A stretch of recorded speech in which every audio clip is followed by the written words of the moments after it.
Bueno, pues muy buenas tardes, bienvenidos a esta cuarta mesa de discusión, cuarto día de esta escuela de verano. Entonces el tema de hoy va a ser, vamos a discutir, a versar sobre conciencia. Voy a hacer brevemente nada más una presentación de los integrantes de esta mesa, algunos ya los han visto en otros eventos. Y bueno, voy a empezar del más joven al que más experiencia tiene. Entonces, está aquí el doctor Tom Frost, que actualmente está adscrito aquí al departamento de Limas. Sí, ha trabajado obviamente diversos temas de inteligencia artificial, de robótica, y obviamente pues también es un apasionado, ¿verdad?, de la conciencia. Le decía yo que parecía el más filósofo que matemático, pero bueno, ya ahorita verán ustedes, ¿sí? El doctor Miguel Ángel Sebastián, del Instituto de Investigaciones Filosóficas.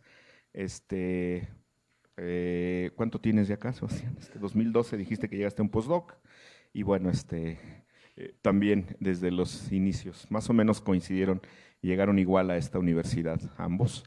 La doctora Marisa Carrasco, que ha estado acompañándonos toda la semana con conferencia magistral, en las distintas mesas de diálogo, en los distintos talleres. Pues creo que para los que no la conocen, de verdad, métanse a su página de Carrasco Lab y van a ver toda la gran cantidad de publicaciones y de trabajo que ha hecho y el impacto que su trabajo ha tenido a nivel mundial en el área de percepción, atención y obviamente de neurociencias, y orgullosamente es egresada de la Facultad de Psicología, ¿verdad, doctora? Entonces, pues siempre participa muy entusiastamente en todos los eventos que esta universidad la invite. Y obviamente pues el doctor José Luis Díaz pues no requiere presentación, lo presentó hace rato, hizo la semblanza Miguel Ángel Sebastián, pero déjenme nada más decir una cosita que creo que es altamente relevante y que no se dice. El doctor es miembro de la Academia Mexicana de Lengua desde 2014.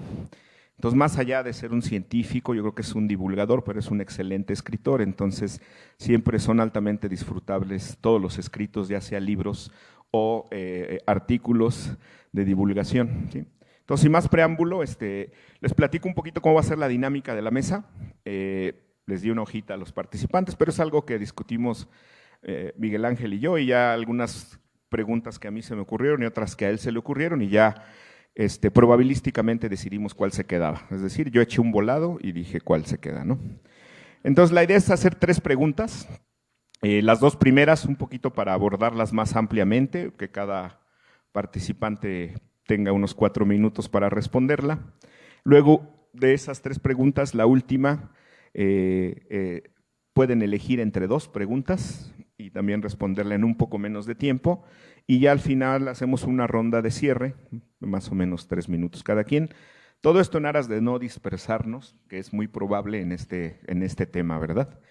Entonces, empiezo con la primera pregunta y le pido a Miguel Ángel que intente responderla. ¿Qué ganamos o qué perdemos preocupándonos por la conciencia en los estudios en ciencia cognitiva? Obviamente, al intentar responder pues, otros procesos psicológicos como percepción, toma de decisiones, memoria, racionalidad. De eso va la pregunta. Muchas gracias. Cuando hablábamos de las preguntas, supongo que es una pregunta que no tengo muy claro si sé contestar. O sea, una cosa que no ganamos si no la tenemos en cuenta es que parece que estamos dejando de entender cosas que nos parecen fundamentales. Es decir, parece que los mecanismos de la cámara que es capaz que puede ser sensible o que puede tener filtros del tipo suficientemente similares a los míos, hay cosas que se está perdiendo y cosas que genuinamente queremos entender. Es decir, hay muchos estados que caracterizamos primariamente por la forma en la que se sienten, por la consciencia. Mencionaba el doctor José Luis Díaz el caso de entender el dolor.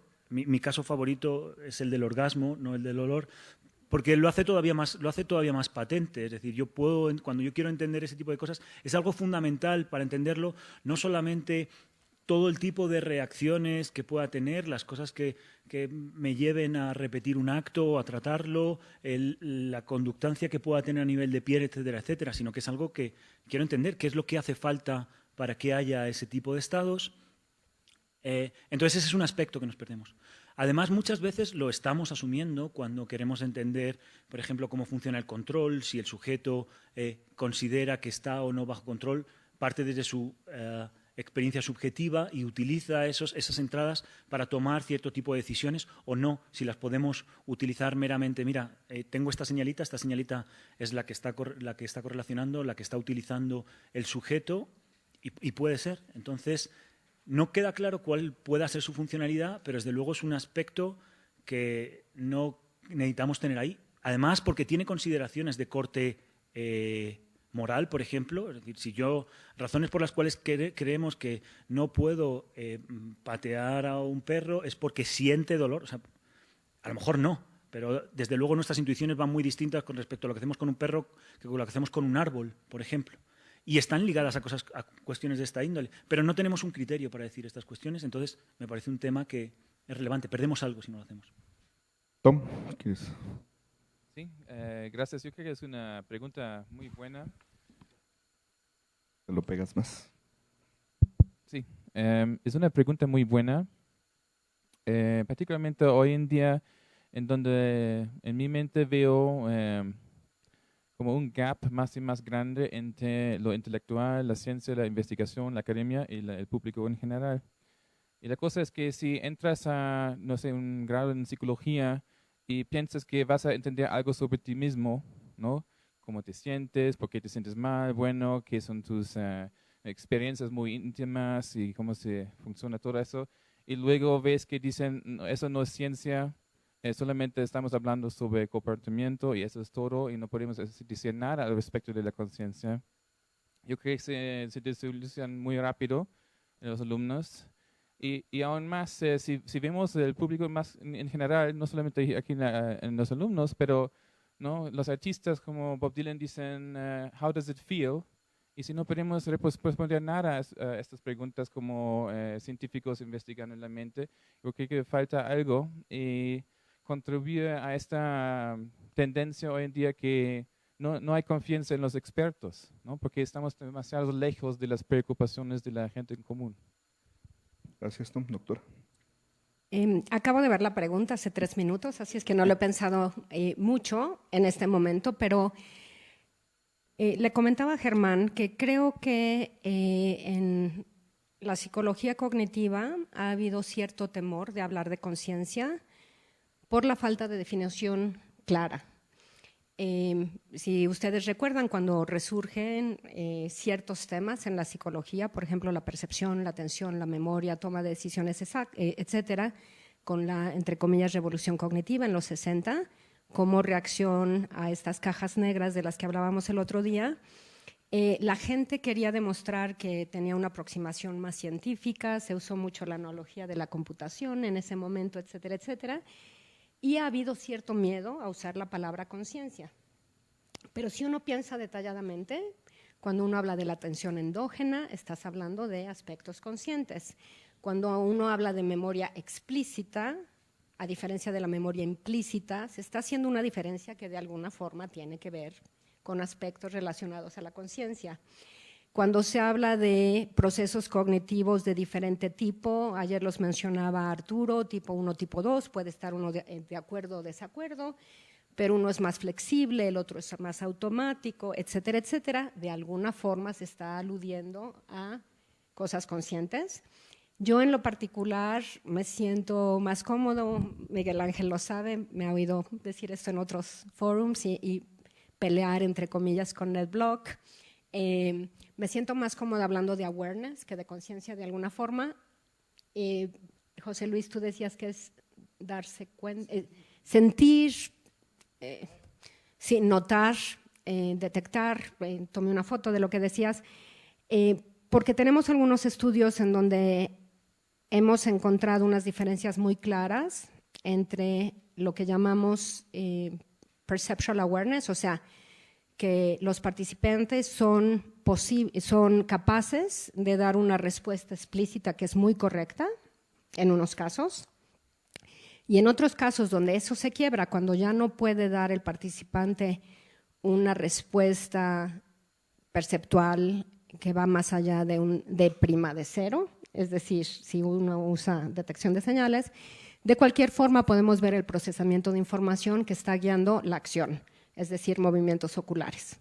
Entonces, yo puedo ver esa diferencia, puedo tratar de entenderla, una es más cortical, otra más subcortical, etcétera, etcétera, y me interesa mucho pensarlo en relación a la pirámide que tenías y cuando habla uno de este umbral, ¿no? Entonces, creo que de alguna forma todos sabemos que la conciencia es muy importante, sabemos que perdemos algo si no la tomamos en cuenta, porque finalmente los seres humanos creo que estamos conscientes una buena parte del día.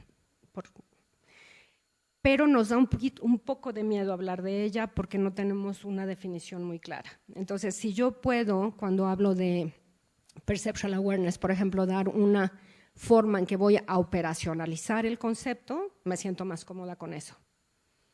Y creo que varios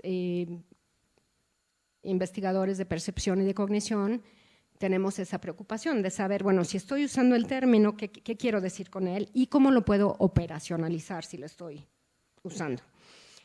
Hace poco, no sé si vieron, hace unos 3 meses o así, en Nature Human Behavior, salió una propuesta, como un statement, de lo que varios pensamos, de por qué sí vale la pena estudiar conciencia y cómo se podría hacer.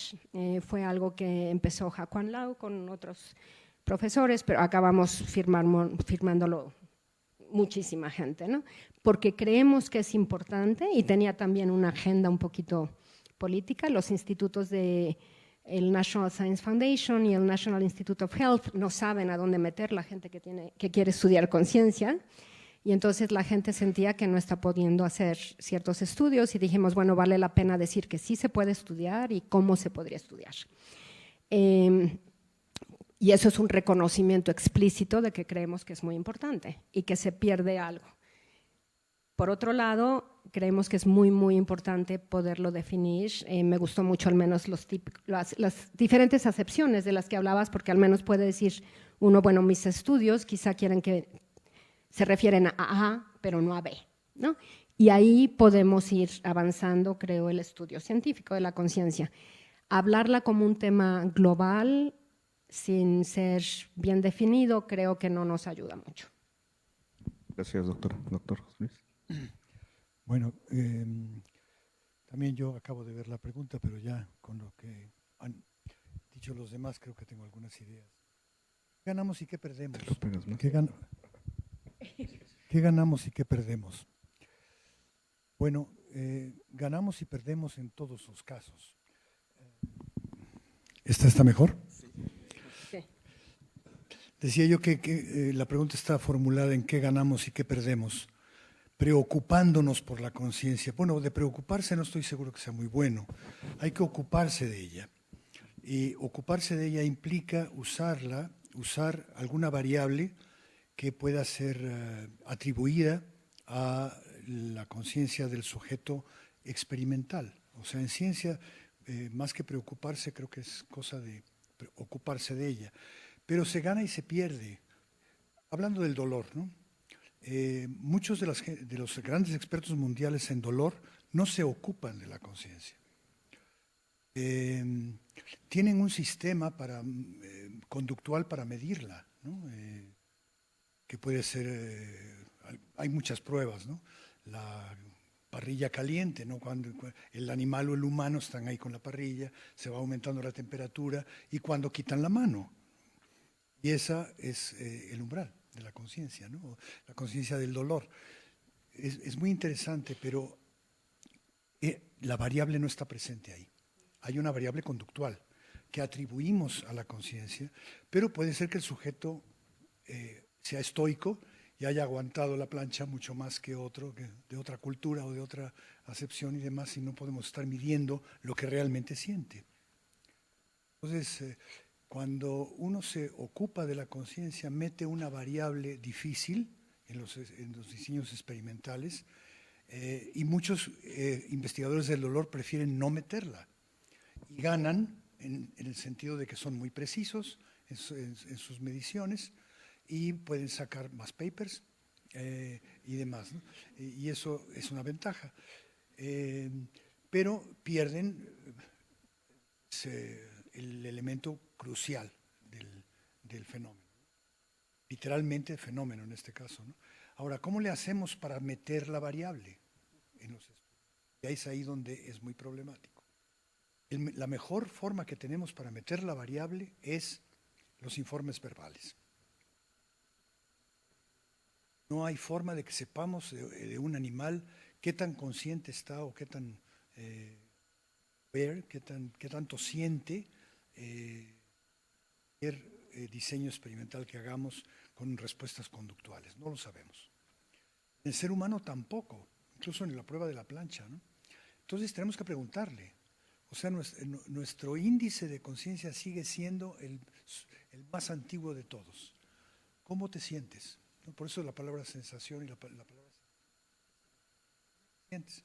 Entonces la respuesta verbal sí nos está dando información y es una información problemática sobre la conciencia.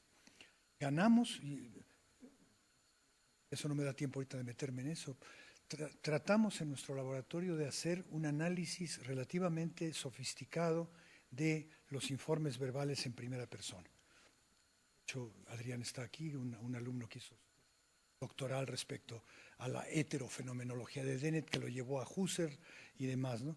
La cosa es complicada. Fue el experimento más difícil que hice en mi vida y tuve que suspenderlo porque no había forma de que pudiéramos controlar fehacientemente el informe verbal y la interpretación del informe verbal por jueces independientes. O sea, ¿ganamos o perdimos? Bueno, gané en saber y perdí en papers porque esto no lo pude publicar bien, ¿no? Hasta ahí lo dejo.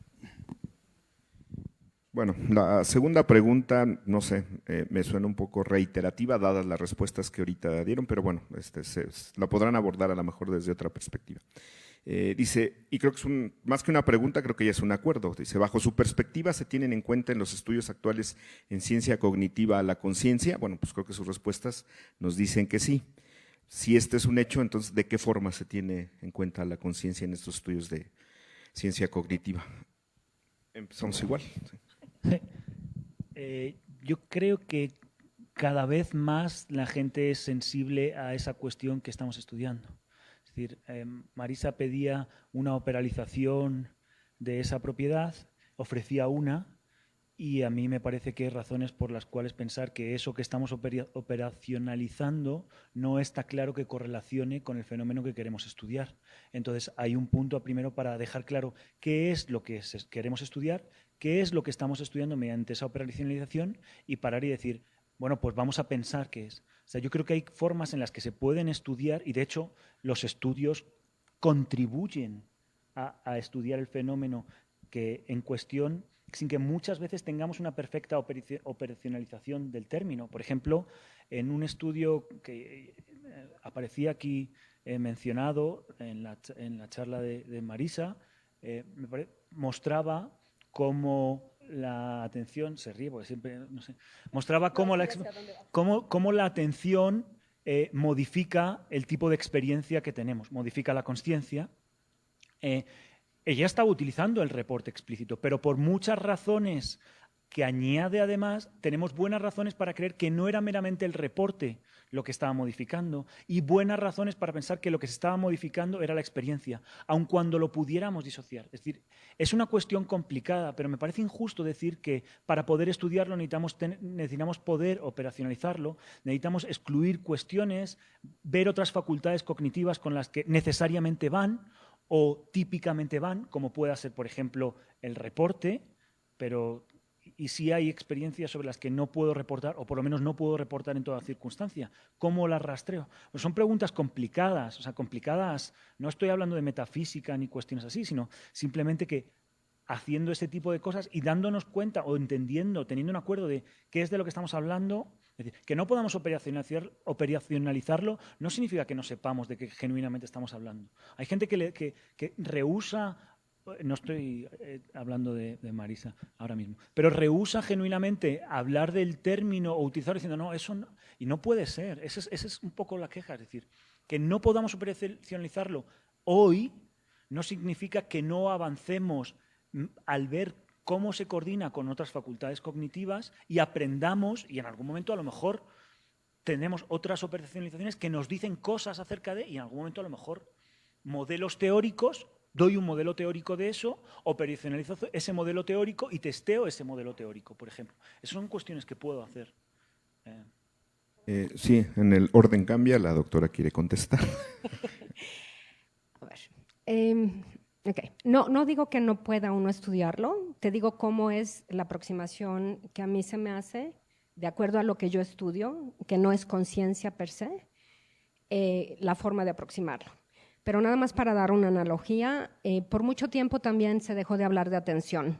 En muchísimas charlas, muchas que he dado, por ejemplo, empieza uno con James, todo el mundo sabe lo que es la atención, siempre lo critico, creo que fue un disservice, que no le hizo ningún favor a nadie por decir eso, un flaco favor. Esa es nueva, no existía cuando yo vivía en México, un flaco favor. Pero si sigue uno leyendo, dice cosas muy interesantes sobre la atención. Por ejemplo, que va a haber unos trade-offs, unos balances, que si yo estoy atendiendo en un sitio, por necesidad voy a atender menos a otro. También dice cosas increíbles. Si yo pudiera medir el flujo sanguíneo, podría ver dónde está la atención, que luego lo hicimos con Bold mucho tiempo después. Y hay muchos ejemplos de Ramón y Cajal preciosos, ¿no? De cosas que vieron antes de tener las técnicas para hacerlo. Pero la atención desapareció después de que James habló de ella y Helmholtz por años, otra vez por el conductismo, bla, bla, bla. Y cuando regresó, a todos se le empezó a llamar atención y otra vez fue un flaco favor. Porque había personas, yo llegué en 1995 en NYU y yo decía que me interesaba la percepción y la atención. NYU quizá tiene, no quizá, se reconoce como el grupo más fuerte de percepción. Y la gente hacía cuando yo decía la palabra atención. O sea, porque se está usando para todo, ¿no? Y Piaget ya bien lo decía, que hay términos camión, no sé si anda Ángel por ahí, unos que metemos lo que no entendemos en ese término, ¿no? Y a eso le llamamos X. Y eso es otro flaco favor. Y con tiempo, y yo diría que quizá en este milenio, en esta década, desde el 2000, qué horror, al menos ya ha habido un intento muy explícito y varios escritos que dicen, si vamos a hablar de atención, lo vamos a definir y lo vamos a operacionalizar. Y lo primero que nos damos cuenta, y eso salía cuando alguien preguntaba el otro día de condiciones neuropsicológicas, por ejemplo, que la atención no es un fenómeno unitario, la conciencia tampoco lo es, muy probablemente, y que tienes que decir qué atención estás estudiando y cómo la estás operacionalizando. Desde mi punto de vista, esa es la forma en que podemos avanzar el estudio científico de X. Entonces, para mí es muy parecido a lo que podemos decir con atención. Ahora, no quiere decir que no pueda haber un marco teórico muy general, el de Dehaene, el de Koch, el que quieras, pero que uno tiene que decir, bueno, a los estudios que a mí me interesan, porque creo que querer aplicar o explicar la conciencia en general es muy complicado. Estoy contenta de saber que hay personas que intentan hacer algo, pero a mí se me hace, desde mi punto de vista, que habemos muchos que pensamos que hablando de fenómenos más específicos, entonces podemos empezar a decir quizá aquí hay awareness o aquí no hay. Y nada más para acabar un minutito más, sí, creo que los estudios de atención que hemos hecho de la apariencia, como tú sabes, yo me refiero a la experiencia subjetiva o a la fenomenología.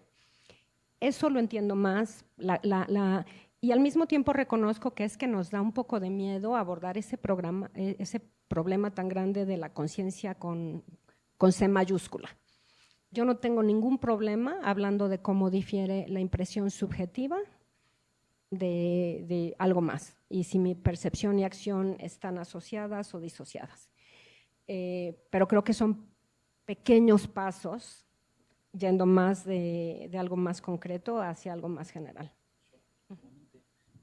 Impresión subjetiva, lo que tú ya estás llamando impresión subjetiva es lo que yo llamo conciencia o fenomenología. Sí, y no tengo, pero hay otra gente que tiene una acepción más global y más general de ese término. Doctores, quien guste. Bueno, yo creo que también aquí veo un poco la historia. En los 90 hubo mucho interés en la ciencia de conciencia y estaba creciendo los dos series de congresos de Tucson, la Association for the Scientific Study of Consciousness, y al mismo tiempo hubo desarrollos o intentos de desarrollar un método que nos permite estudiar la conciencia directamente. Un ejemplo es la neurofenomenología de Francisco Varela.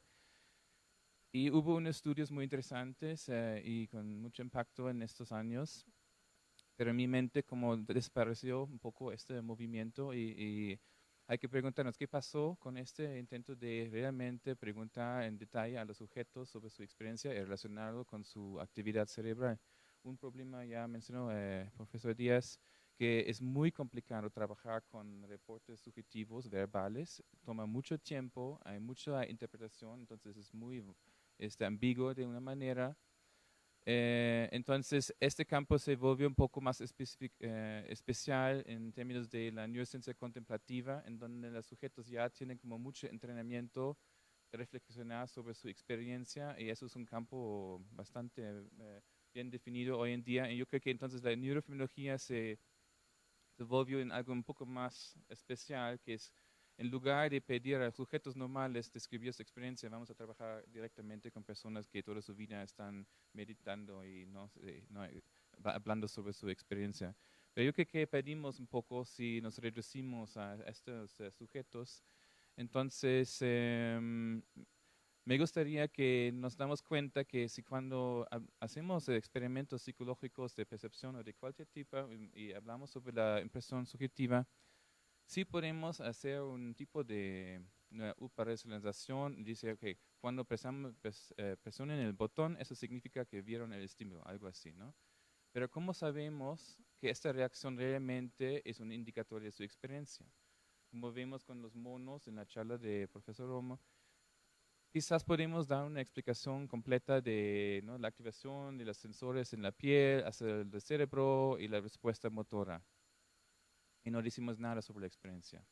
En el caso de los humanos, cuando hacen el mismo experimento, asumimos que hay una experiencia, y quizás en el mundo también, pero no se habla de eso.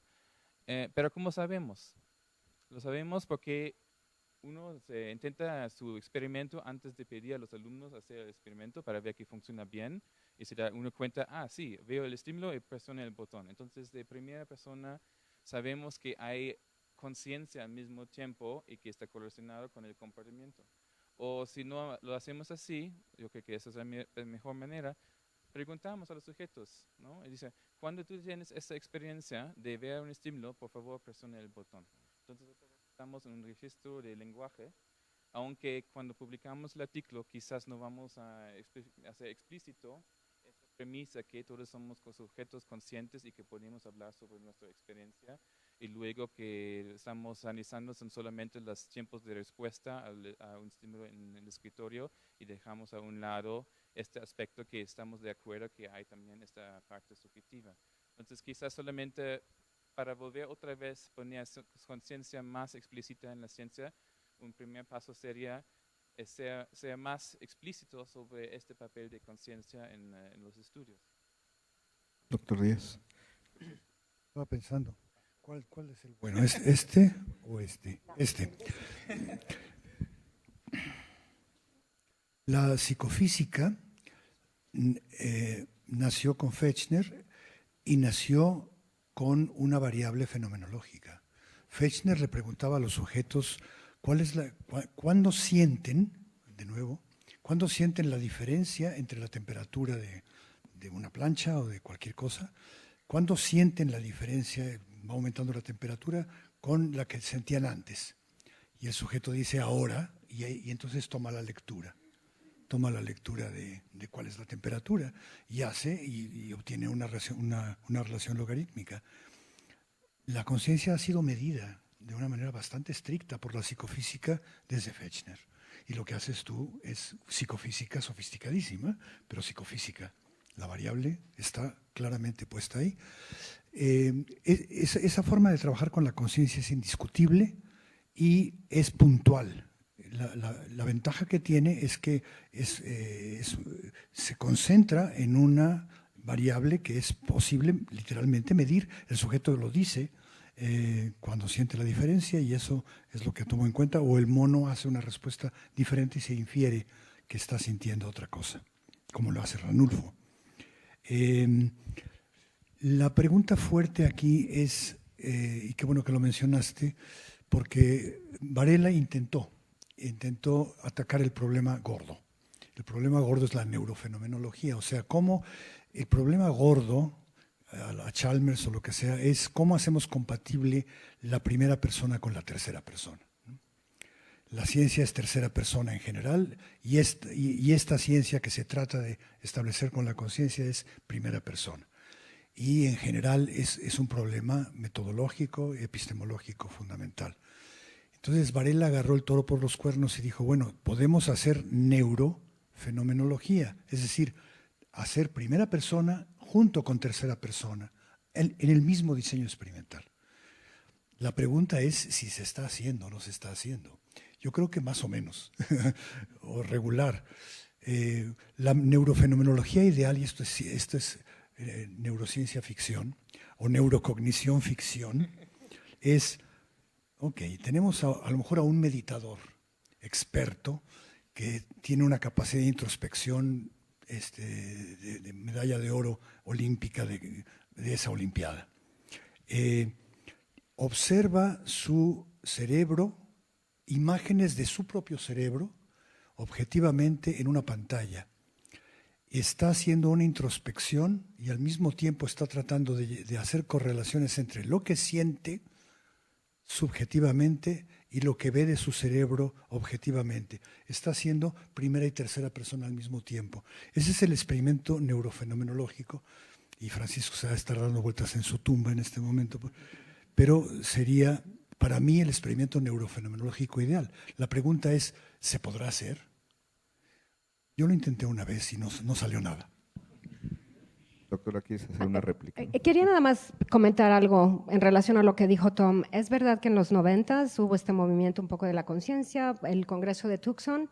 Después, como sabes bien, la Asociación del Estudio Científico de la Conciencia se separó de los de Tucson porque pensó que algunas cosas estaban demasiado metafísicas, esotéricas. Entonces se hizo una discusión, una separación muy clara, ¿no? Y hay gente que nunca regresó a Tucson y después de la gente que hace de la Asociación del Estudio Científico de la Conciencia, nos han invitado a varios a participar, aunque yo nunca he dicho que estudio conciencia explícitamente, y fui la presidenta de la asociación, etcétera, etcétera, porque lo que están haciendo exactamente es decir, a mí no me importa si tú dices que es conciencia o no, si yo creo que esto es relevante para el estudio de la conciencia, invitas personas a trabajar, ¿no? Y esta propuesta que acaba de salir en Nature Human Behavior es exactamente de las personas que creen que sí se puede estudiar de una forma. Nada más, cuando dije que hay varios procesos cognitivos en los que se están haciendo cosas relacionadas a la conciencia sin llamarlo así explícitamente, olvidé mencionar uno muy importante que son estudios de metacognición, estudios, por ejemplo, en percepción ahora, acá en mayo, en la Junta Anual de la Asociación de Ciencias Visuales, Vision Science Society, uno de los temas que más se veía era el tema de confidencia, de confidence rating. O sea, es algo que está súper en boga ahora. ¿Qué quiere decir eso? Yo te acabo de dar una respuesta y ahora te digo, ¿qué tan seguro estoy de eso? Eso tiene que ver con la reflexión sobre la respuesta explícita que te acabo de dar. Entonces, creo que no estamos cogiendo el toro por los cuernos, pero que estamos como aproximándonos a ciertas cosas que son importantes para la gente que le importa la conciencia con esta C mayúscula, ¿no? Y eso es uno muy, muy importante. Estos juicios que se están pidiendo al sujeto de cuánta confianza tengo y se están estudiando matemáticamente muy bien, gente como Steve Fleming, por ejemplo, y otros, se están desarrollando unos modelos muy interesantes donde hay formas diferentes, tomando conocimiento que tenemos de la psicofísica, decir, bueno, a lo mejor si me pides que dé un número es diferente que si me pides que mueva algo, etcétera, etcétera, ¿no? O sea, pero que creo que hay ahí en todos estos estudios una posible relación después a la conciencia. Sí, o sea, solamente mencionar una cosa como por hacer vindicación de mi trabajo, por si alguien, estoy muy feliz aquí, pero puedo apoyar. No es broma. Un trabajo que hace falta es dar una justificación, hacer trabajo de justificación de qué posibles relaciones hay entre estas facultades cognitivas que estamos estudiando. Es decir, qué relación tiene la conciencia con metacognición, qué relación tiene con... O sea, para entender el fenómeno del que estamos entendiendo, porque por muchas cosas que me ponga a ver, necesito un sustrato, necesito bases teóricas sobre las que establecer mis diseños experimentales. Entonces... Bueno, ¿alguna otra opinión de esta pregunta? Bueno, la tercera pregunta, pues es claro que todos hablamos, todos opinamos, a todos nos interesa conciencia, pero creo que en la charla que nos dio ahorita el doctor José Luis, se hablaron de algunos elementos o de algunos sustratos o de algunos elementos empíricos que nos permiten dar cuenta de su existencia. ¿Se inclinan por alguno en particular o es necesario seguir buscando para definir con más precisión estos elementos o estos sustratos? Y creo que sí, ahí es una visión un poco materialista del asunto, pero pues les dejo el micrófono para que ustedes nos intenten aclarar la duda. ¿Quién pide mano? O sea, creo que hay ciertas discusiones de corte metafísico que son irrelevantes para lo que estamos estudiando. Es decir, alguien puede ser perfectamente dualista y decir, bueno, pero esto va con este correlato neuronal. Es decir, o sea, hay ciertas preguntas metafísicas que son ciertas. Otra cosa es si lo que necesito para tener una experiencia basta con un trozo de cerebro, necesito un cuerpo entero, necesito un trozo del mundo, que son otras cuestiones.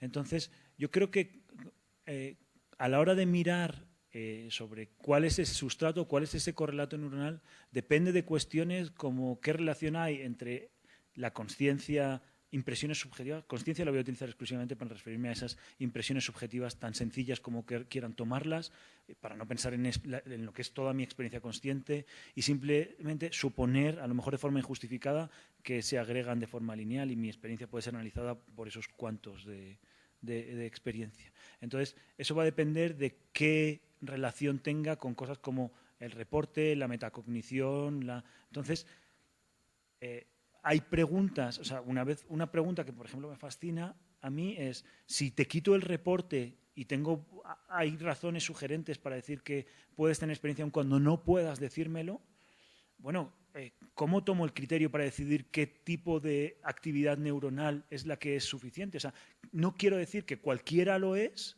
y quiero decir que algunas sí, y no sé, o sea, no puedo ofrecer una respuesta y simplemente lo que hago es valerme de conexiones teóricas con otras facultades, ver lo que está pasando y a partir de ahí tratar de construir modelos teóricos y ver qué me sigue diciendo la experiencia. Entonces, creo que ahora mismo, si tuviera que decir, mira, es la actividad de esta de aquí, no. Hay cosas con las que simpatizo más y cosas con las que simpatizo menos, pero a medida que vayamos teniendo más modelos y más evidencia empírica, me podré mojar un poquito más.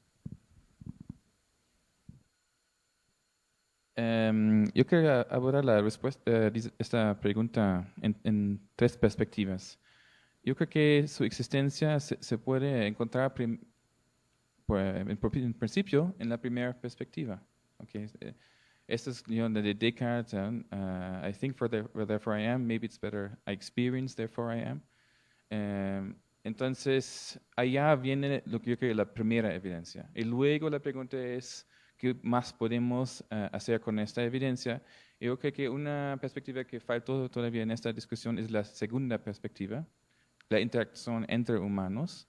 Por ejemplo, cuando estoy interactuando con todos ustedes aquí, les veo consciente, ¿no? En mi experiencia están dando como seres conscientes y no como, no sé, mesas, ¿no? O algo así, objetos. Zombies, exactamente, no se parecen como zombies. Entonces también tenemos esta evidencia del sustrato de la conciencia como, ¿no? Ser consciente en el mundo, ¿no? Hacer acciones inteligentes, entendibles, con sentido, ¿no? Interactuar con sentido en el mundo. Puede ser como una definición de segunda perspectiva de la base de la conciencia. Y ahora hay otra perspectiva que es cuando nos juntamos en una interacción especial, que es la ciencia, en más específico la neurociencia, podemos preguntarnos qué sustrato podemos encontrar al nivel subpersonal, en el cerebro, en el cuerpo. Y allá es más complicado porque realmente nos alejamos mucho de un agente en su totalidad y estamos viendo componentes. Y mi especulación personal es que quizás el desorden de una manera es un buen indicador de inconsciencia. Entonces tenemos ahora evidencia de Anil Seth que la entropía neuronal se correlaciona muy bien con niveles de conciencia, que si estamos en un coma o hay muy baja entropía o diversidad neuronal, pero si tomamos drogas psicoactivas, de hecho se va a aumentar más que lo normal el desorden, el caos en el cerebro. También platicando con Scott Kelso, habló sobre fluctuaciones críticas en momentos de transición entre compartimientos. Entonces, si solamente estás caminando, quizás no tienes mucha conciencia de tus movimientos, pero si necesitas cambiar de caminar a correr, por ejemplo, este momento de transición es, por ejemplo, quizás un momento en donde te das más cuenta sobre qué está pasando con tu cuerpo y justamente estos momentos están relacionados con fluctuaciones críticas en tu cerebro hasta que otra vez se estabilice y otra vez hay patrones más regulares. Entonces, no sé si fue parte de tu lista estas fluctuaciones críticas, pero yo quería ponerlos como... Bueno, creo que la pregunta la estoy interpretando como si tenemos un índice, un marcador biológico, científico de la conciencia. ¿Cuál sería este? En neurobiología tenderíamos a hacer una respuesta neurobiológica, sea cual sea. Por ejemplo, la descarga a 40 Hz, ¿no? El enlace a 40 Hz. Supongamos que se determina con bastante seguridad de que el enlace a 40 Hz es el correlato, no un correlato, sino el correlato nervioso de la conciencia. Entonces podemos hacer cosas sorprendentes, por ejemplo, decir qué animales tienen esta frecuencia y a esos concederles, atribuirles ya de una manera fuerte conciencia, y a los que no la tengan, no. Es algo muy, muy fuerte, ¿no? Cualquier otro correlato, el enjambre, ¿no?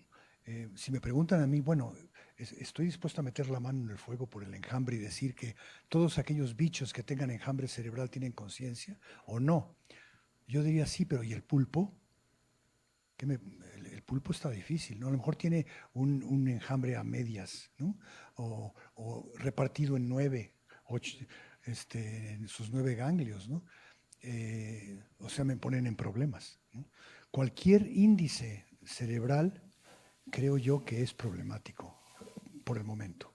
A lo mejor podemos llegar a tenerlo, pero yo no lo creo. Yo he estado cada vez más convencido de el primero que presenté. O sea, los organismos, las criaturas que tienen excitabilidad, sensibilidad y sentido, en esa medida que presenten esas características o esas capacidades, yo les atribuyo conciencia. Y creo que lo hacemos, como dijiste, ¿no? A la mesa no, pero al otro sí, y al perro también. Y creo que intuitivamente, endógenamente, casi diría yo, los seres humanos atribuimos conciencia con base en este criterio. Y a mí el criterio me parece bueno. Pero no todos nuestros procesos sensibles decimos que tienen conciencia. Por lo tanto, esta es una buena razón para no seguir ese criterio, ¿no te parece? A ver, explícate más. ¿Cuáles son? Sí, o sea, hay procesos que se dan en mí. Soy sensible a ciertos estímulos, es decir, tengo una respuesta diferenciada a ciertos estímulos y esa mera respuesta diferenciada no basta para atribuirme conciencia. Hay respuestas diferenciadas que no decimos. Por ejemplo, aquí está una respuesta diferenciada, la que ocurre en mi retina, ¿vale? Esa respuesta diferenciada no basta. proyecta en la primera parte, ¿basta con que proyecte sobre la corteza visual o necesito más? O sea, no nos basta, bueno, es una opinión, ¿de acuerdo? No nos basta una respuesta diferenciada generalmente como criterio para decir intuitivamente consciente. No, yo creo que la sensibilidad sola no, la excitabilidad sola no. Por eso está ligada a las capacidades de respuesta. Y entonces ese circuito sí, pero si me preguntas, si me empujas, como me empujó hace rato Marisa, si me empujas y me dices, bueno, es que muchas veces yo tengo conciencia y no tengo expresión motora.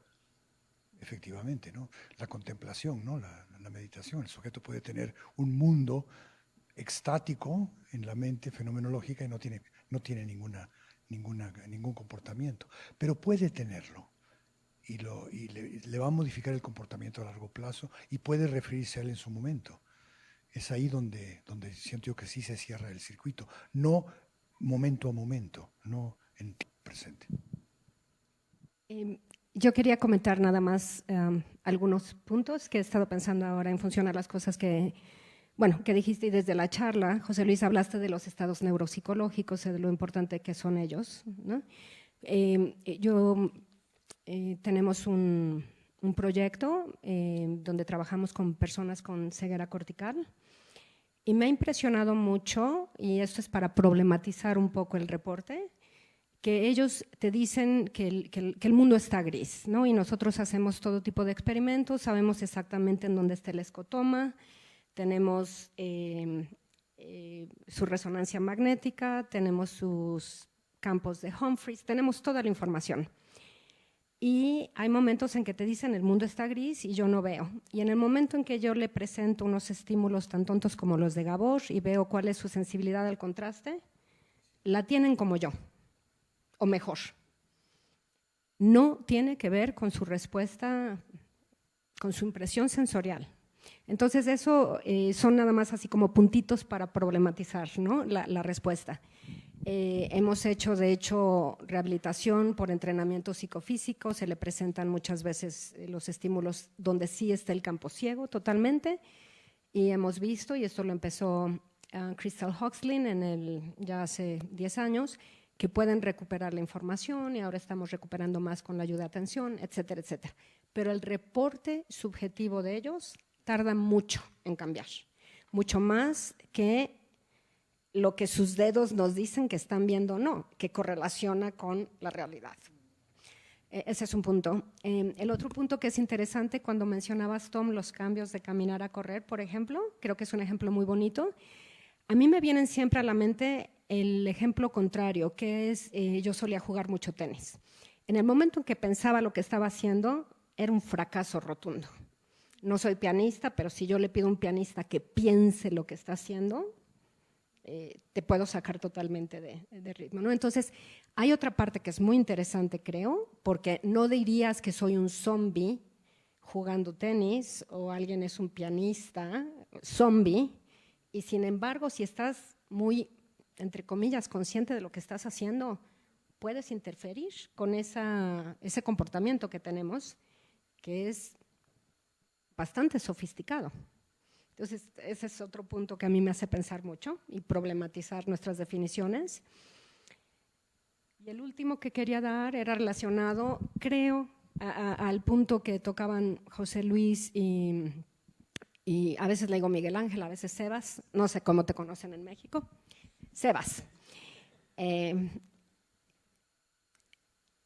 es relacionado a que si yo tengo excitabilidad, sensibilidad y sentido. Y sentir. Sí, creo que el sentir de saber ahí es interesante. Creo que repetir nada más un ejemplo, que a lo mejor lo que decía Sebas es un poco relacionado a esto. Si yo te puedo demostrar que las propiedades físicas del estímulo generan una reacción de mi ojo que siempre corresponde a esas propiedades físicas, pero que si tú me preguntas qué estoy viendo, soy absolutamente incapaz de hacer una discriminación, y además subjetivamente te digo que no veo nada que me lleve a discriminar, ¿dónde podríamos esa respuesta de mi ojo, que es el 98% del tiempo correcta. De acuerdo. Y perdón, son datos experimentales y con mucho gusto puedo hablar con ellos en detalle, ¿no? ¿Dónde pongo eso? Yo lo pondría como un mecanismo cognitivo, pero no consciente. Incluso la visión ciega, la lesión cortical, el sujeto fenomenológicamente es ciego y sin embargo opera en el mundo de manera concreta. Es decir, lo que tú estás diciendo es que el criterio muy básico de excitabilidad, sensibilidad y sentido puede ser incorrecto en ese caso, porque el sujeto tiene conducta, pero bueno, el sujeto dice que no ve. Y en este caso, nos vamos en esta lista que tengo, pues ya al saber, ¿no? Objetivamente sí, no ve. Pero en otros casos, donde está la zona más dañada, en esa zona periférica, la impresión es que todo es gris. De hecho, hay muchos de ellos que no solo dicen que el mundo se ve gris, sino que tienen también prosopagnosia adquirida. Pero en este caso, en que reportan gris, en campos visuales o en una parte del campo visual donde su discriminación es perfecta y tienen el umbral tan bajo como alguien que no tiene ningún daño visual. Ahí es cuando es muy curioso, ¿no? Ahora, sí navegan en el mundo relativamente bien, pero al salir de mi oficina se ha golpeado 2 veces una persona.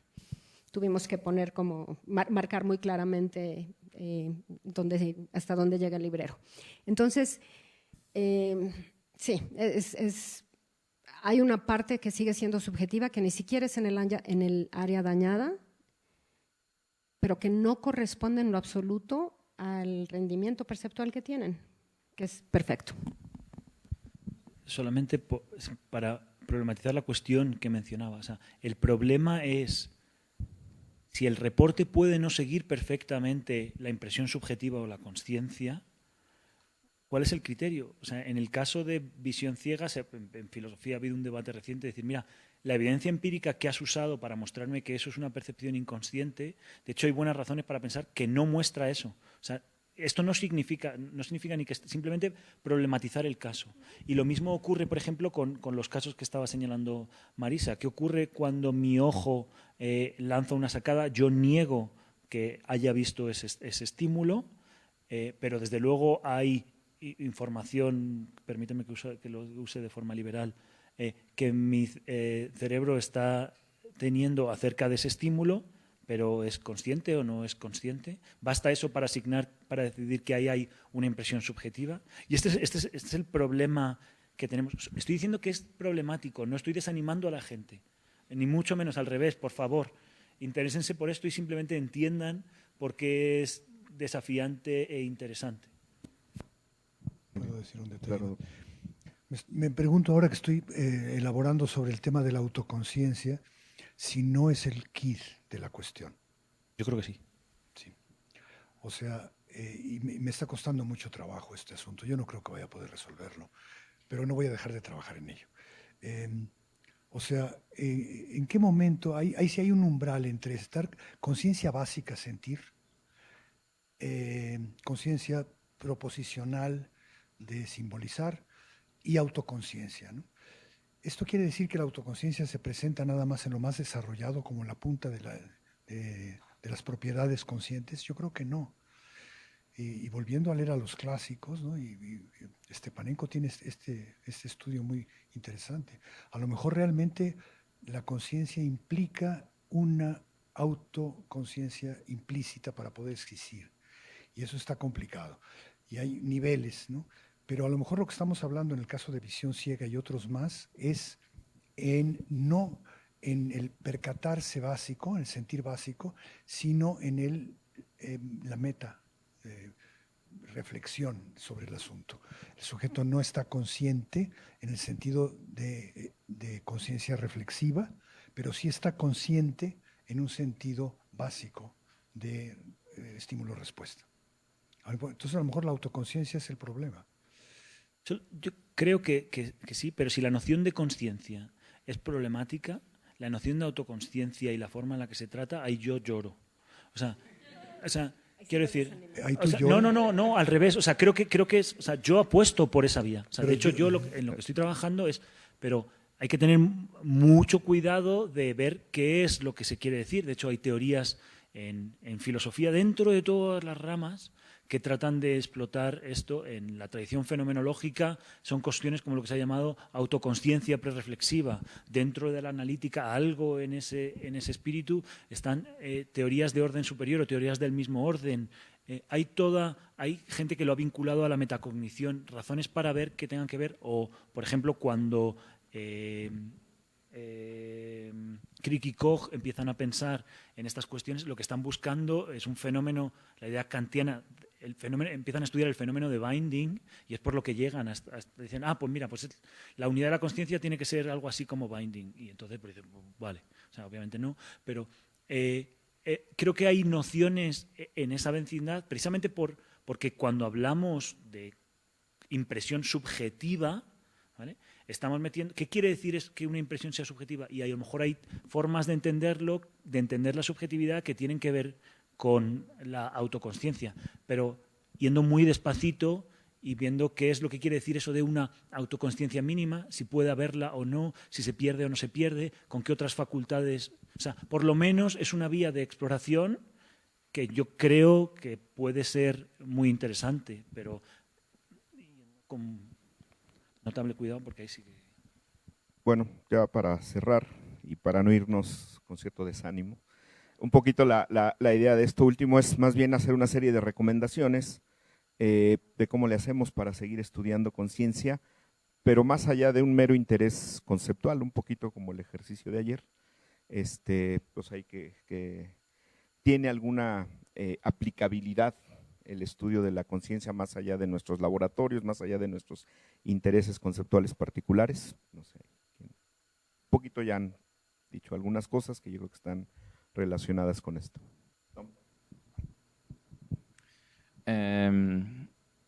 Tengo una idea muy concreta que puedo proponer aquí.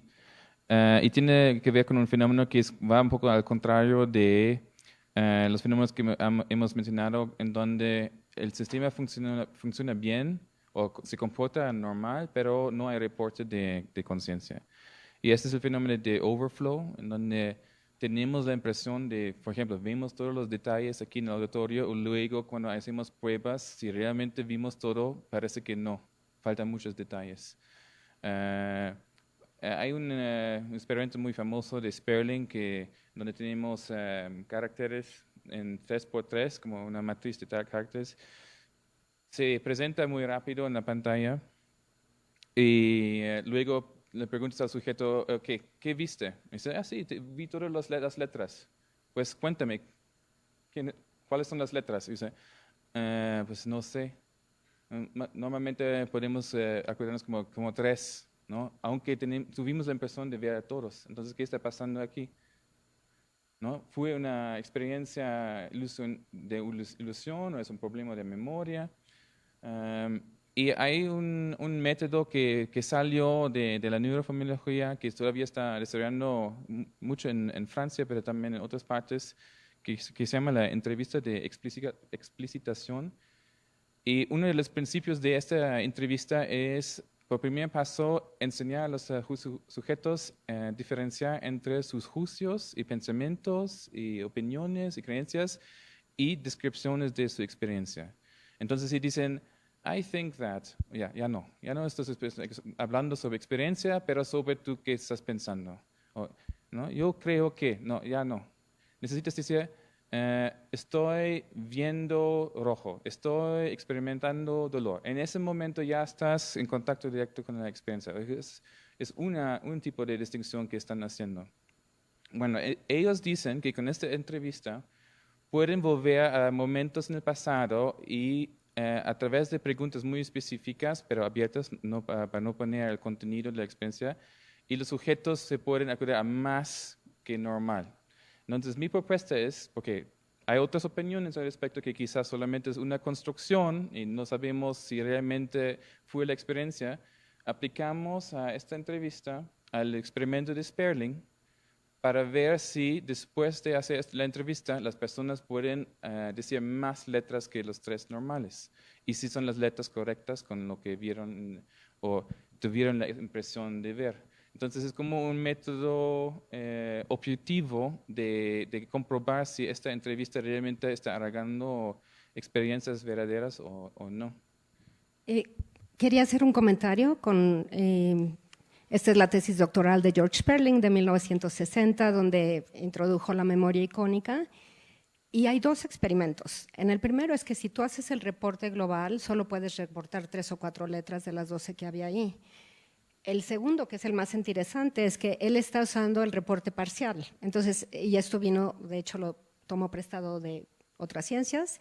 Lo que hace él es que ya que viste la matriz de 12 letras, te da un tono alto y te dice, ahora quiero que reportes las de la fila superior o un tono bajo las de la inferior, etcétera, etcétera. Cuando tú haces eso, el sujeto reporta 3.5 en promedio de las 4. Es decir, que el sujeto sí había visto perfectamente bien 9 o 10. Lo que pasa es que la memoria icónica está decayendo y por eso no tenía tiempo de reportar las 12. Pero la contribución más grande de Sperling, de ese proyecto, después ha tenido 1000 más, pero fue en particular tener la idea del reporte parcial y de demostrar que el sujeto en realidad sí había visto tanto como decía que había visto, solo que era el reporte que se le estaba pidiendo que impedía que reportara todo porque la memoria icónica va decayendo. Entonces, él hizo, en un sentido, no conozco el segundo método del que estás hablando, pero su reporte parcial permitió ver que el sujeto había tenido muchísimo más acceso a lo que se había creído por un reporte que estaba limitado por la memoria, pero no por lo que había visto. Y hubo una época en la psicología cognitiva donde hubo muchísimos estudios de lo que se llama la aprehensión, es decir, cuánto puedo aprehender, con H, no aprender, sino aprehender de la información que está frente a mí. Y creo que eso es un punto muy importante, porque ahí el insight que tuvo fue que había métodos que sí te permitían ver que el sujeto en realidad había visto tanto como decía que había visto. Bueno, regresando a la pregunta original, porque esta fue una precisión, ¿no?, del experimento de Sperling. Es muy interesante porque te ayuda a tener este tipo de métodos, ¿no?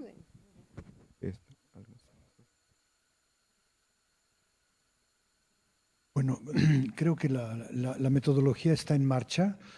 Se están haciendo experimentos, se han revisado aquí varios que son claros e indiscutibles, especialmente los que son muy puntuales, ¿no? En los que es posible concretar la respuesta y la variable de una manera muy clara. A mí lo que se me hace el reto, que puede ser segunda persona también, como decías, es la neurofenomenología, cómo implementarla realmente. Y sí hay 2 cosas aquí. El reporte verbal de un sujeto de experiencias pasadas, como pasa con esto, sufre de un deterioro muy grande. El reporte verbal implica varias capacidades que el sujeto puede entrenar.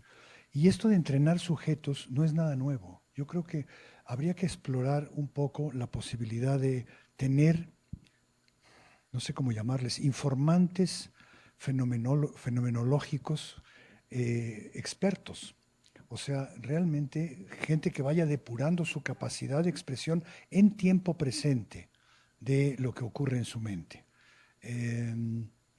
Esto se me hace que no está lo suficientemente explorado. Puede ser que la entrevista dirigida pueda agregar sobre esto, pero también la preparación de sujetos expertos en introspección y reporte y demás pueda darnos una avenida de entrada que a mí me parece interesante estudiar y que yo casi aventé la toalla, pero bueno, creo que vale la pena retomarlo, ¿no? Sí, yo creo que básicamente la entrevista, la persona que hace la entrevista básicamente sirve como la flecha del experimento de Sperling. No te da el punto de acordar algo que tú, por tu primera persona, quizás no vas a recordar en esta manera. Solamente, luego por la tarde tendremos oportunidad, para los que no conocen el experimento, de ver las implicaciones de este tipo de descubrimientos, simplemente como previo anuncio. Pero hay una cuestión importante, una cosa que señalabas, que decías, ¿por qué nos interesa la consciencia más allá del mero interés conceptual? O sea, yo no tengo ningún interés en absoluto en el concepto de consciencia, es solamente que entender, o sea, es una herramienta que utilizo para dejar claro cuál es el fenómeno. A mí lo que me interesa es el fenómeno en sí. O sea, eso es perfecto. O sea, creo que simplemente hay una labor de entender qué es aquello de lo que estamos hablando y todavía no está muy claro que hayamos, a pesar de que todos, obviamente, ¿alguien tiene alguna duda sobre qué estamos hablando en el público? Ahora, alguien por favor, o sea, todo el mundo lo entiende, ¿alguien por favor me puede dar una definición de lo que estamos hablando? ¿Podrías preguntar, ¿hay alguien en el público inconsciente en este momento? Directo. Dos dormidos por ahí, sí. Gracias. ¿Alguna otra intervención? Yo nada más quería hacer un comentario de algo que he visto y que me hizo pensar la ilustración que tenías de Koch cuando se ve o más en general, ¿no? Que hay momentos en que se cree que si yo puedo ver la actividad neuronal que corresponde a una percepción, entonces ya tengo acceso a lo que fue la conciencia, y creo que eso es, no, ya sé que para ti no, pero hay quienes lo confunden, ¿no? Creo que eso es bastante absurdo. Hay muchos correlatos neuronales que podemos ver, que son también de procesos que no tienen que ver nada ni con la subjetividad ni con la conciencia, y que puedo correlacionar con la percepción de algo, por ejemplo. Entonces, yo he visto, inclusive se ha discutido mucho hace 2 años en el Congreso del Estudio Científico el Estudio de la Conciencia. Hay personas que han dicho, como yo puedo ver que si hay una rivalidad binocular, puedo ver actividad en corteza frontal en este momento, entonces ahí está la conciencia. Y creo que eso es hay que tener muchísimo cuidado con eso, ¿no? Porque hay actividad neuronal que también correlaciona perfectamente, quizá con las microsacadas que tuve en ese momento o con mi respuesta pupilar, y que no tienen que ver nada con la impresión subjetiva. Entonces creo que ahí hay que tener mucho cuidado. Yo soy alguien que me encantaría tener el correlato neuronal, pero que creo que hay que tener muchísimo cuidado con esas interpretaciones de equiparar inmediatamente dos cosas sin realmente pasar por el proceso más complicado, que es ese de la subjetividad.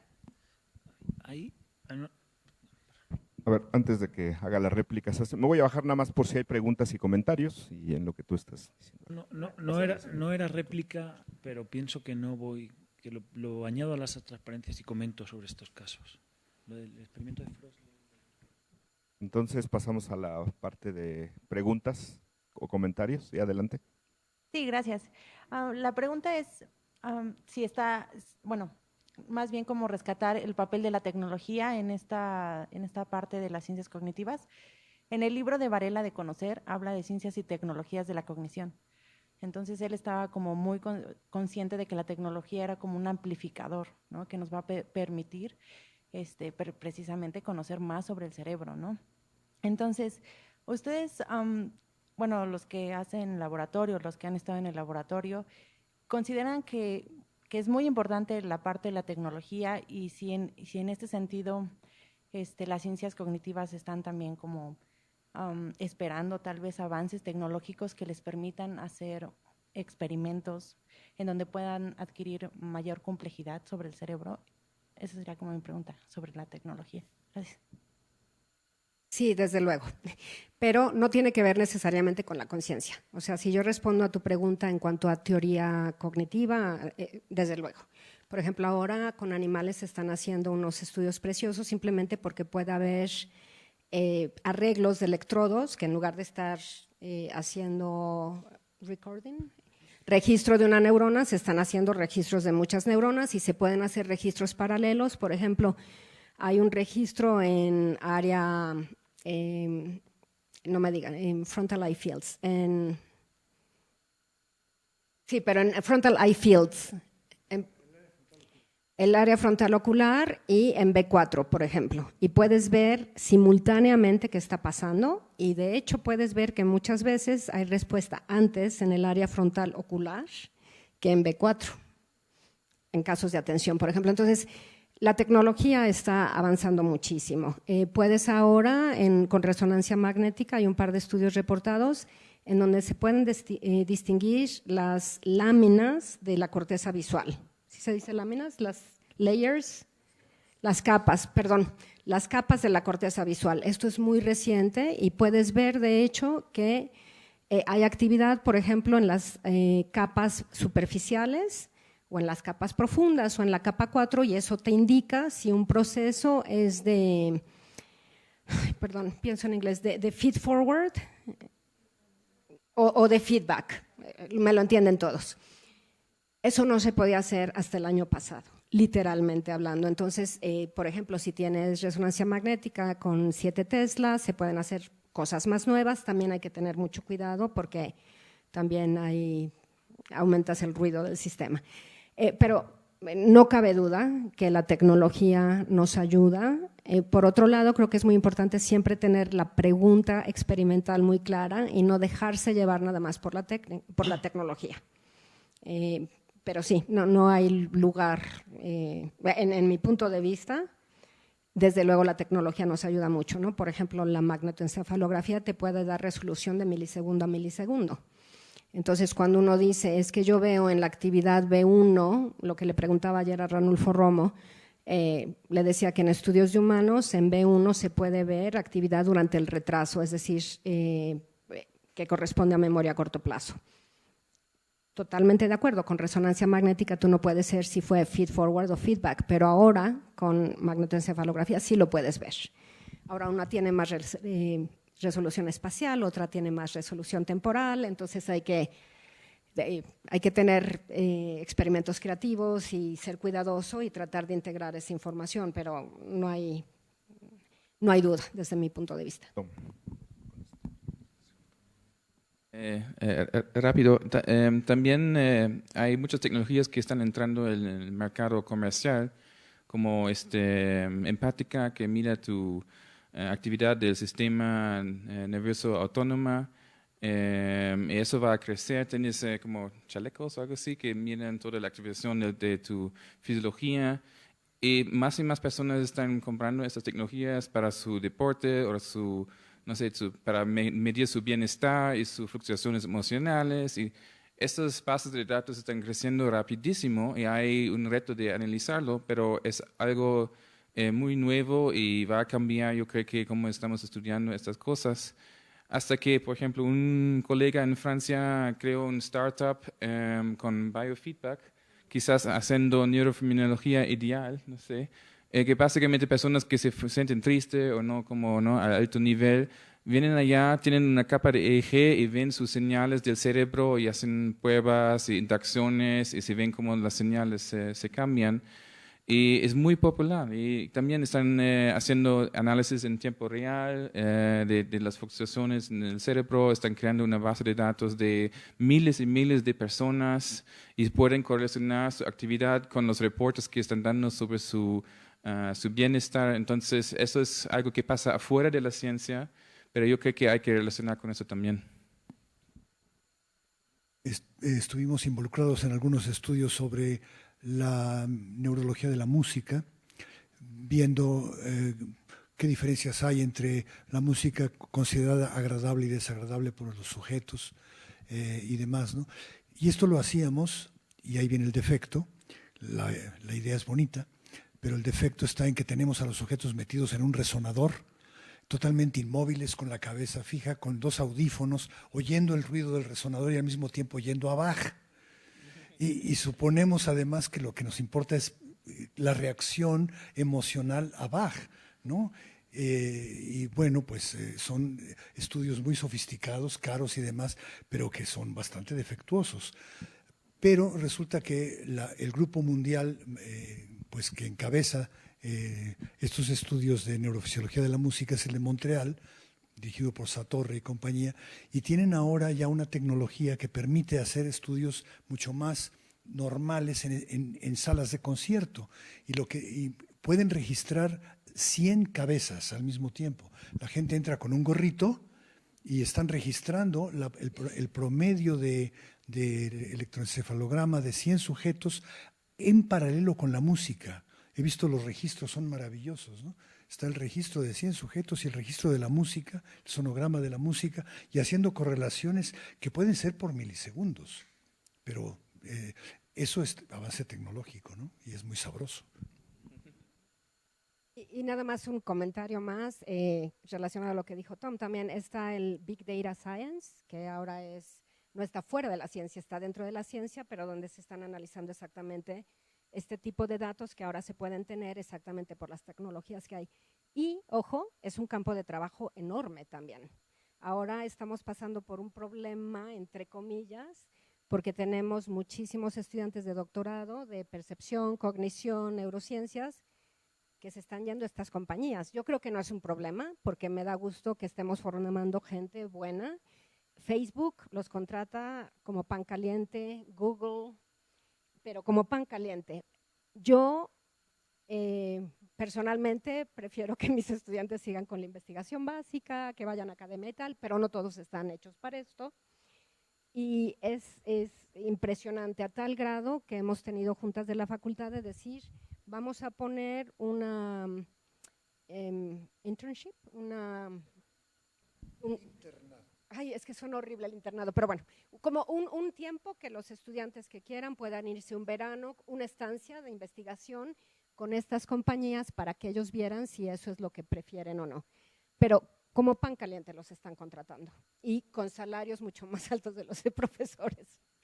Y no tienes que pedir presupuesto para tu investigación, etcétera, etcétera. Entonces, es muy interesante porque creo que todas las ciencias cognitivas tienen mucho campo de aplicación, muchísimo campo de aplicación. Gracias. Mi duda es que si debemos de profundizar más como en la conciencia y temas así como para, no sé si decir, prestar atención como a temas de salud mental o algo así. Se presta atención. Nosotros no nos referimos a ellas porque no hacemos psiquiatría, pero es una moda en psiquiatría el hacer correlatos neurofisiológicos, de imágenes y de todo tipo con tecnologías actuales de padecimientos y de síntomas particulares de psicopatología. Sobre esto es la nueva moda, ¿no? O sea, la psiquiatría está siendo una ciencia del cerebro, cosa que tiene sus bemoles, ¿no? Pero sí, yo creo que hay un campo de la fenomenología de psicopatologías está también creciendo bastante, hasta que algunas personas dicen, por ejemplo, algunas enfermedades mentales son enfermedades o desórdenes de la conciencia, como la esquizofrenia, pero hay otras que a veces, como en la clínica, se definen más bien sobre sus comportamientos, ¿no? Obsesiones, por ejemplo, pero si realmente haces un estudio fenomenológico de su experiencia, ves que va mucho más profundo y esos tics o comportamientos raros solo son como, ¿no?, el punto más alto de una pirámide muy grande de una experiencia, una conciencia muy desordenada y muy diferente que es esperado.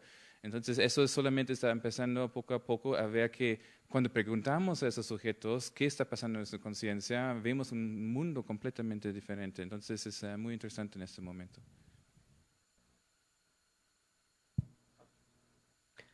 Buenos días. Por momentos parece como que en eventos como la conciencia es el gran elefante dentro del cuarto, ¿no? Todo el mundo habla de partes muy mensurables, ¿no?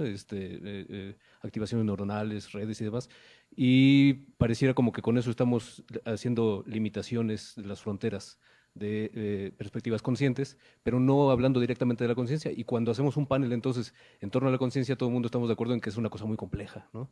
Y esta cosa compleja pareciera entonces que tiene que abordarse desde múltiples disciplinas y demás. Cuando nos preguntan qué es la conciencia, no nos limitamos nada más a decir que es la variación en la percepción de tal y tal estímulo, sino que pensamos siempre que la conciencia es algo que implica cosas más fenoménicas, ¿no? Y si hacemos eso, entonces en algún momento vamos a tener que meter con la cuestión de los reportes en primera persona y de preguntarle entonces a los individuos y demás. Y eso ya parece como que es muy resbaloso, porque entonces ya no sabemos cómo trabajar cuantitativamente los reportes y cómo hacerle. El doctor mencionaba hace rato, ¿no? El doctor Díaz, que hizo estudios al respecto, y de ahí también derivó un método. Eso fue lo que nos dijo, ¿no? Hay un Narrative Search for Consciousness Research, ¿no? Que lo derivó de ahí un método, de la misma manera en que ha habido otros, es decir, no es del todo inédito. Daniel Dennett, con toda su problemática, también derivó uno, que es la heterofenomenología, Varela también, pero hay cosas incluso más matemáticas. Por ejemplo, Edward Marbach, que es un fenomenólogo fuerte, duro, puro, decía, ¿cómo es posible que, por ejemplo, Husserl, que era matemático, no haya formalizado sus descripciones intencionales, ¿no?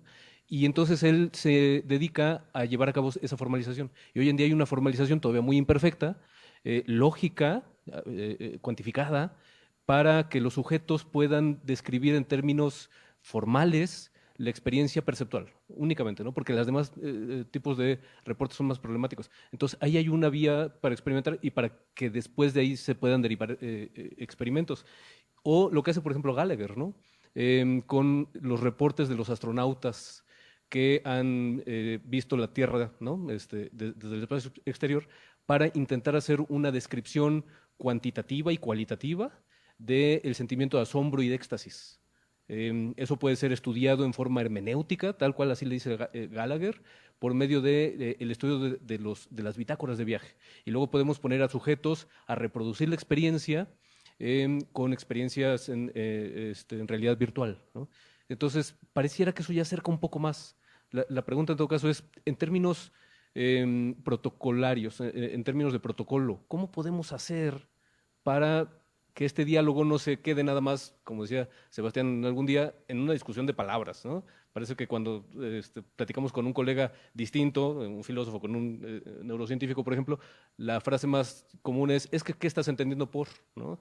En lugar de ponernos a trabajar en cómo le hacemos para poner a disposición tu resultado y el mío.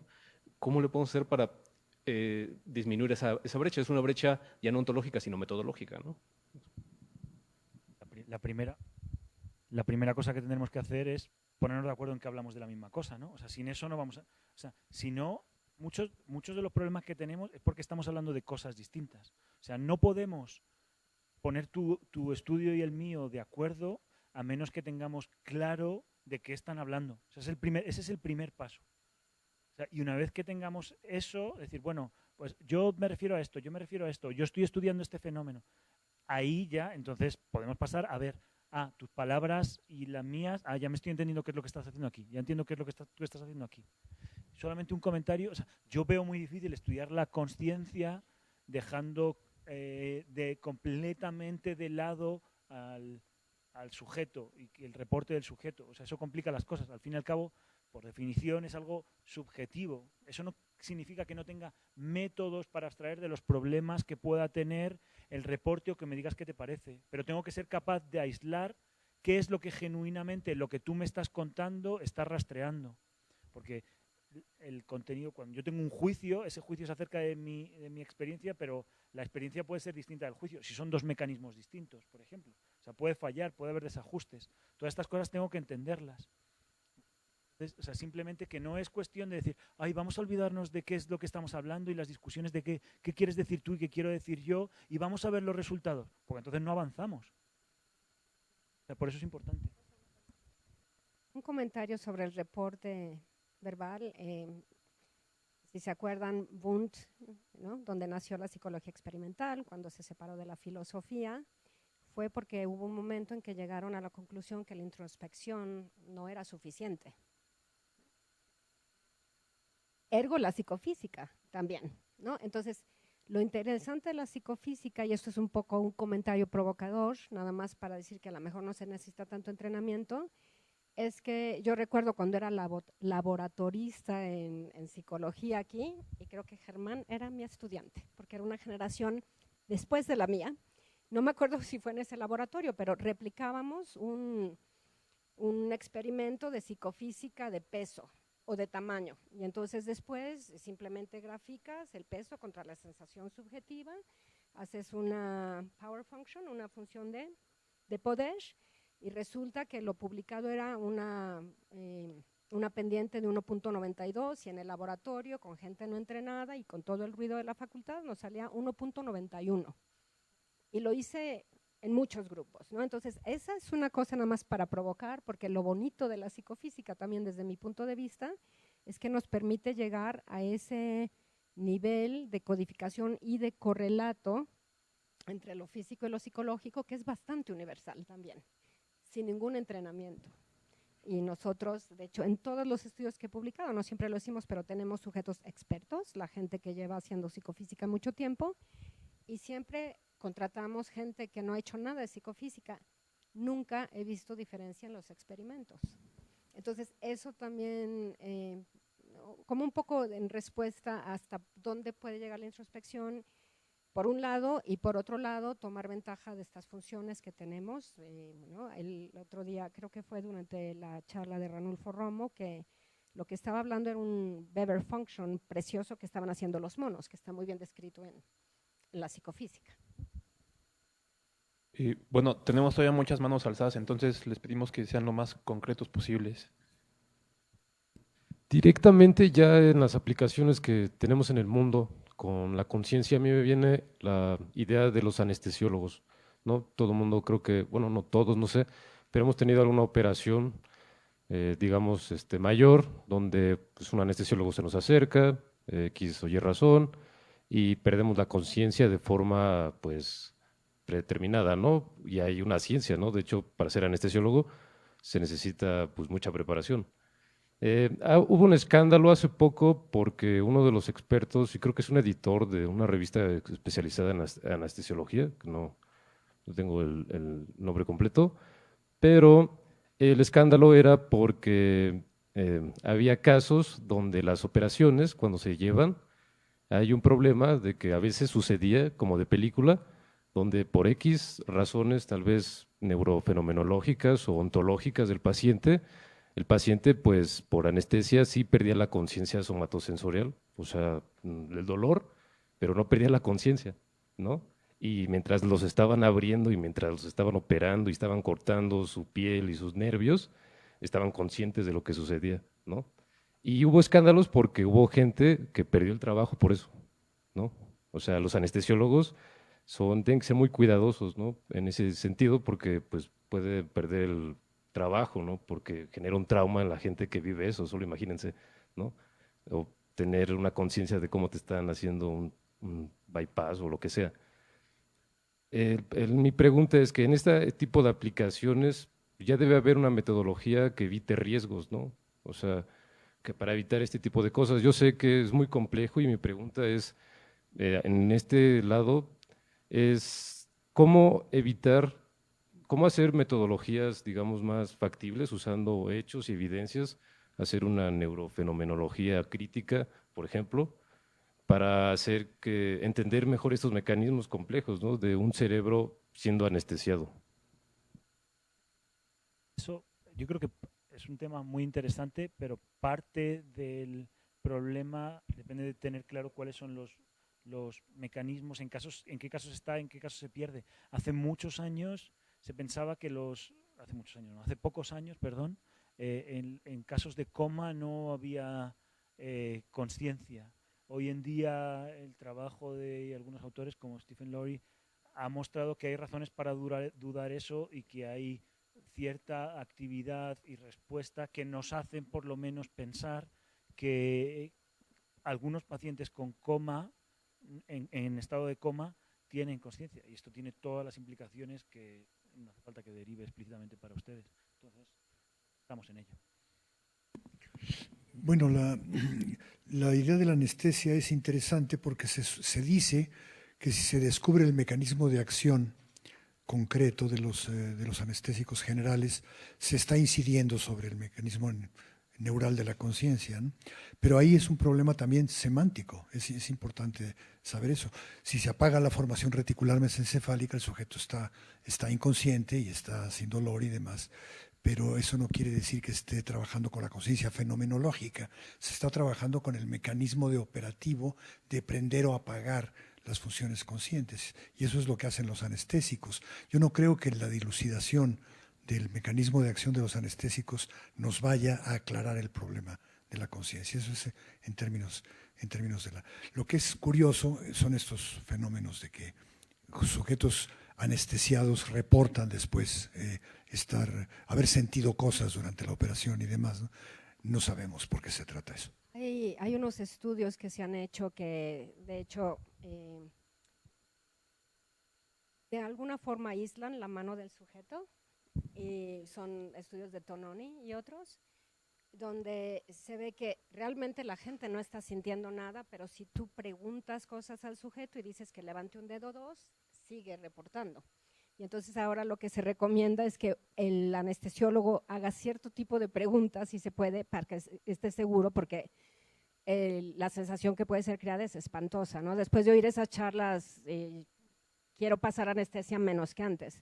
Eso por un lado. Por otro lado, volvemos a la definición, el hecho de que haya actividad neuronal, que fue interesantísimo porque tiene unas consecuencias ahí muy difíciles, sobre gente que está en coma. Cuando se presenta la música que es significativa para ellos, se ve actividad electroencefalográfica, por ejemplo, en la zona temporal, ¿no?